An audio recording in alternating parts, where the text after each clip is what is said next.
বন্ধুরা দেখো, আজকে আমি শাপলার আইটেম নিয়ে এসেছি। শাপলা তো শুধু রান্না করা হয়, সর্ষে বাটা দিয়ে আমরা করি।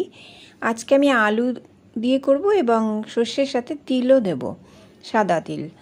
দেখো ছুলে নিয়েছি, কেটে নিয়েছি, আলুটা এইভাবে কেটে নিয়েছি।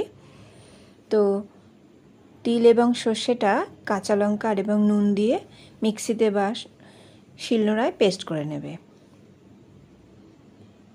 আর লাগবে একটু কালো জিরে আলুটা ভাজার জন্য।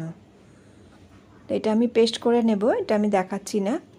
একটু সামান্য হলুদ এবং নুন তো লাগবেই স্বাদ মতো। তো কালো জিরা ফোড়ন দিয়ে আলুটা আমি ভেজে নিয়েছি, একটু সামান্য একটু নরম হবে হালকা। তারপরে এর মধ্যে শাপলা দিয়ে দেবে, শাপলাটা দিয়ে এটাকে নাড়াচাড়া করবে নুন দিয়ে, আর সামান্য একটু হলুদ দেবে, দিয়ে এটাকে নাড়াচাড়া করে অল্প আঁচে ঢাকা দিয়ে রান্না করতে হবে। এটা ঢাকা দিয়ে এটা রান্না করতে হবে। সিদ্ধ হয়ে গেলে তবেই এই তিল এবং সর্ষের পেস্টটা ঢেলে দেবে। দেখো কি সুন্দর সবুজ কালার শাপলাটা, কিন্তু পরে দেখবে এটা কালারটা চেঞ্জ হয়ে গেছে, কেন আমি লোহার কড়াইতে রান্না করছি। তো কত আয়রন থাকে শাপলার মধ্যে, লোহার কড়াইতে রান্না করছি ওই জন্য, দেখানোর জন্য যে এটা কালো হয়ে যাবে।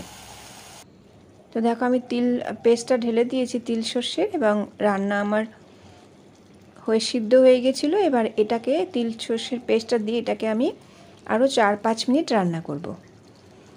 তো এটা ঢেকে দিয়ে দেবে হালকা করে, অল্প আছে। তো আমার হয়ে গেছে, দেখো কালার চেঞ্জ হয়ে গেছে। তো হয়ে গেছে, এটা আমি গ্যাস অফ করে দেব।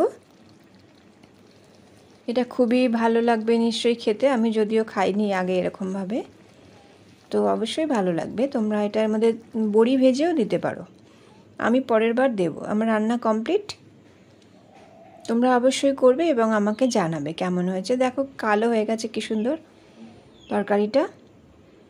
তো কত আয়রন থাকে এর মধ্যে, সস্তার এবং পুষ্টিকর খাবার।